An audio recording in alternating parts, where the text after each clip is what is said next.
Welcome to Solo Travel TV. My name is Yogita Ridgley. I am the CEO and the founder of Traveling with Me, Myself, and I. Today, I have a beautiful lady who is going to share her story about her solo traveling and everything to do with solo traveling with all of us. Welcome, Coral. How are you? I'm very well, thank you, Yogita, and hopefully I can help your solo travel viewers. Sounds exciting, Coral. Coral, let's start with, tell us a little bit about yourself. What, got you started into solo traveling?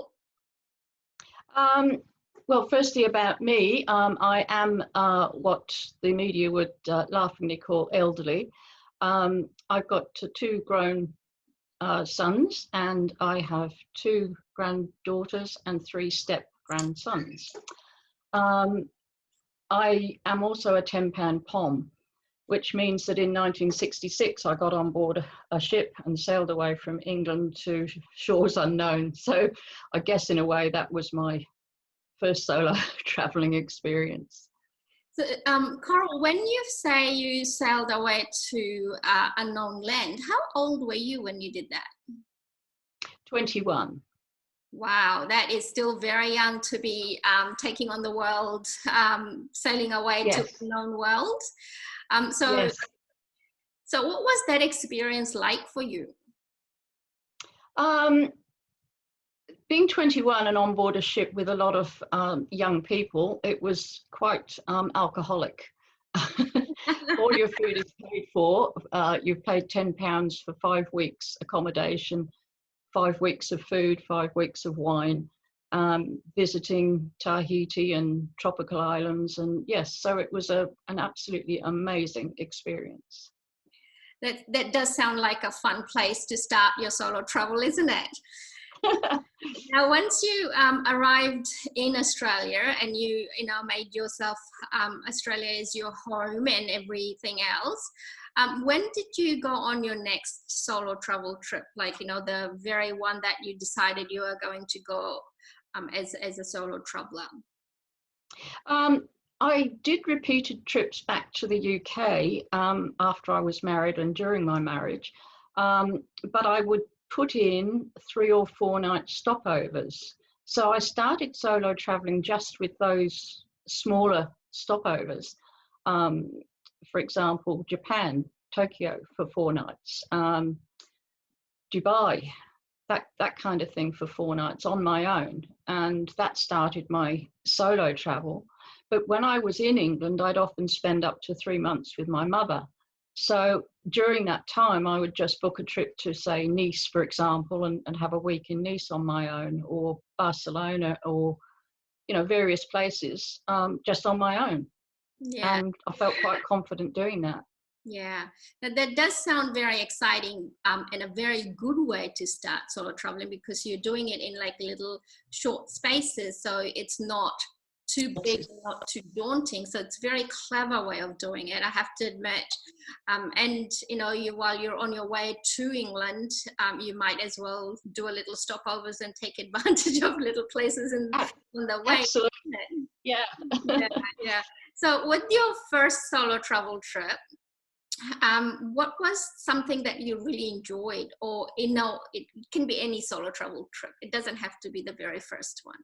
Something that you really enjoyed about that part of solo traveling? I think that being your own boss, making the decisions yourself about what trips you might do, a day tour to somewhere. You've got your own, you haven't got anyone to consult or agree with. You just make your own decision and off you go and do it. So I think that is the advantage at that particular point in my life, having been in a controlling marriage, to be able to make my own decisions on things. Yeah, I have to admit, this is one of the most popular things a lot of solo travelers say to me. And I think it is one of the reasons I solo travel as well. So I agree with you when you say to be able to be your own boss. It sounds a little bit like, oh, I want to be bossy, but it's actually not that. Being able to pull your own shots, isn't it? It's like, being able to go and see whatever you want to see instead of doing what somebody else wants. So that makes it a little bit more, freedom, so to speak, isn't it? Yes. See, my other side of solo travel for me is not just being on your own in a city, but I actually have in more recent years joined groups, but as a solo person. So not going with a friend or anything, just me joining a tour group. So for that side of it, you are subject to what they tell you to do. Yeah. But you're also going into your own room at night, closing the door, and you're back to being solo again, if you get my drift. So you've got the safety of the group, Yes, but you've got the independence to be yourself. exactly. Yeah. Now, I have to admit, this is one of the advice I do give to people who are starting for the very first time to join a group, but add a couple of days extra at the front and at the end to do something on your own. And I love what you say when you shut the door at the end of the tours during the day. You are your own boss. You can have a glass of red wine and jump on the bed and dance the night away. It doesn't matter, does it? Absolutely. Yes. Yeah. But and you brought up another point, is that one of my very first solo trips was actually joining a group to walk the Inca Trail. And what I did was left Australia, I think probably 2 weeks prior to the tour. And I flew to Tahiti and had several days on my own in Tahiti. Then I flew to Easter Island and had several days on my own at Easter Island. And then I flew to Santiago and then up to Lima, where I had another week on my own, all prior to actually joining the walking group. So that to me is solo travel as well, because you're amalgamating the group with your own thing. Absolutely, yes. And that's what I like about how you travel, and I quite envy it, is that doesn't matter if you are part of a group or if you are on your own, it's always your agenda, what you want to see, what you want to do, and how you want to see it. So it's on your terms as well. Now, Coral, what is one thing you don't like about solo traveling? Probably the evening meal.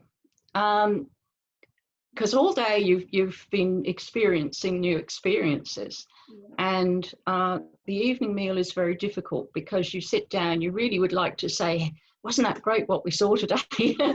And you haven't got anyone to say that to. So yeah, the evening meal I think is the most difficult part for me. Yeah, like you want to really share your stories from the day with someone and discuss the highs and lows of what happened on the day. I have to admit, so that's when I actually use journaling. So I write everything down. So the journal is my good idea. Yeah, and I do too. Yeah. I was 6 weeks in Katmandu on my own, which was at first very, very confronting. Yeah. But at the end was definitely my favorite place in the world, I think. I just fell in love with the place after a few weeks.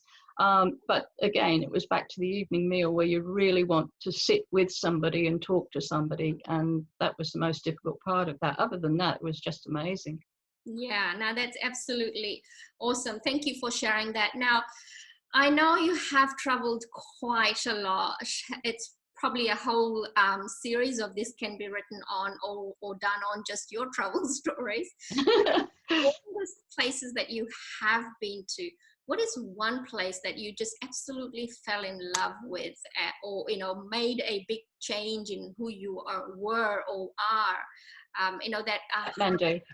Katmandu. Absolutely. Yeah. So what was about Katmandu that did that for you? Well, no, I shouldn't just say Katmandu. I'll say Nepal.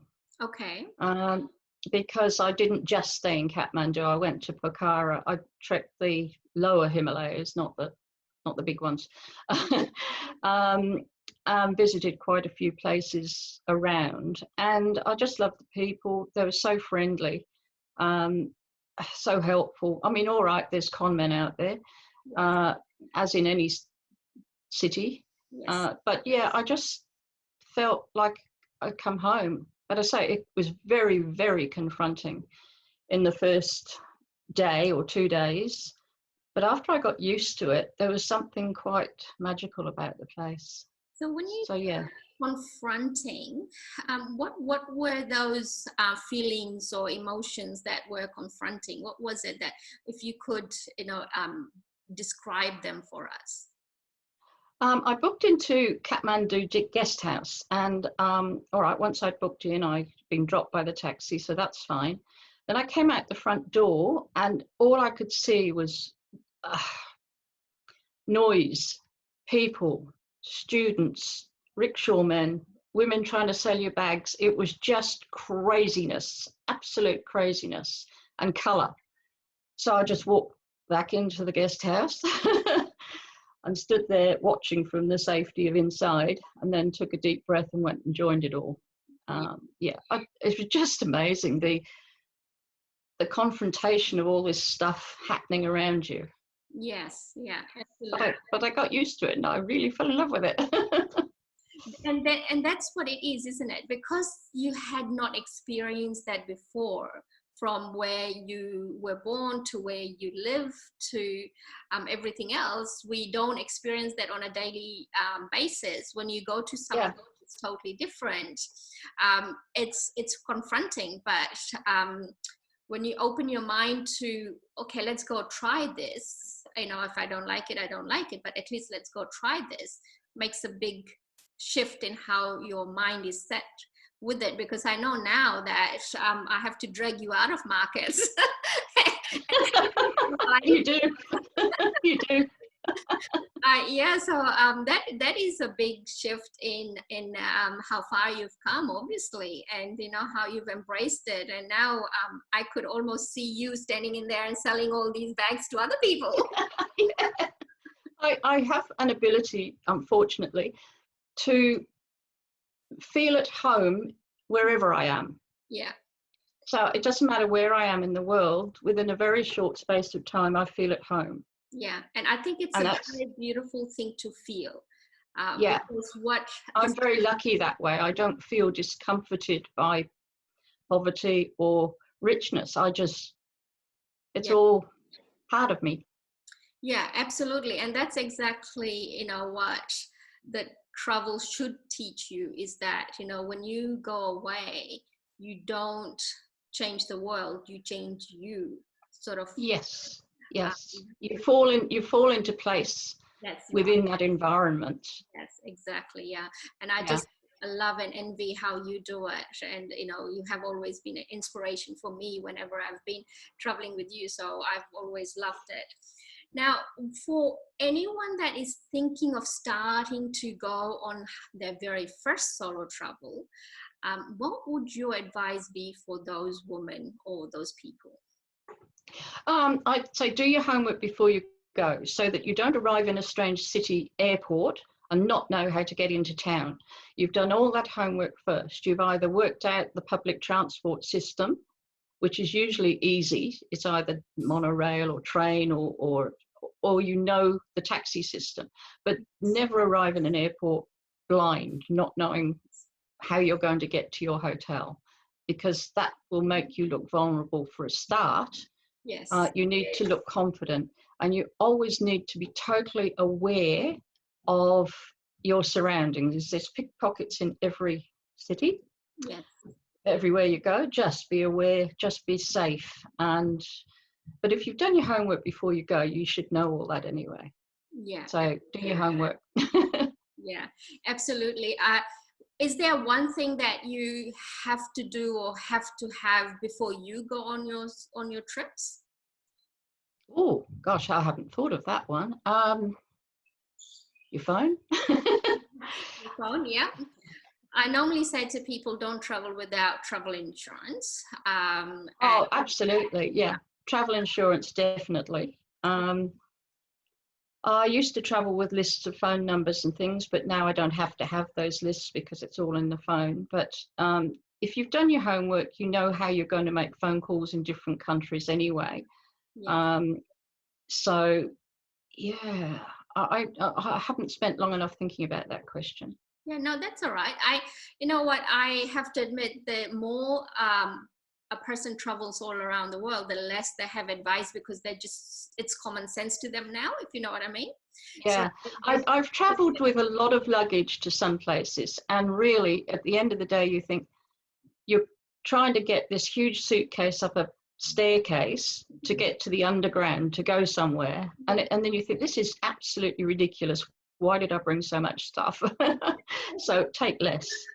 Yeah, no, that's Take lighter bags, because if you're like me and you want to do solo travel but use public transport, you don't need heavy bags. Yes, absolutely. That's Yeah. a very good advice. And Yeah.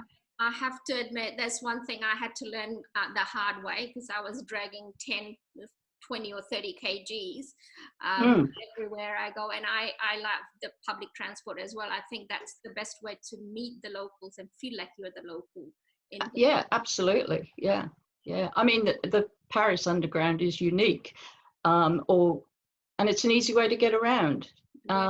So yeah, go for it. Try all the public transport. And I caught a bus from Barcelona to London, but I did it over a 3-day period, which meant that the bus went from Barcelona to Avignon, stayed 2 or 3 days in Avignon, then caught the bus to Paris, stayed in Chartres because I hate Paris, and went back to Paris, caught the bus to London. So it's a unique and wonderful way to travel.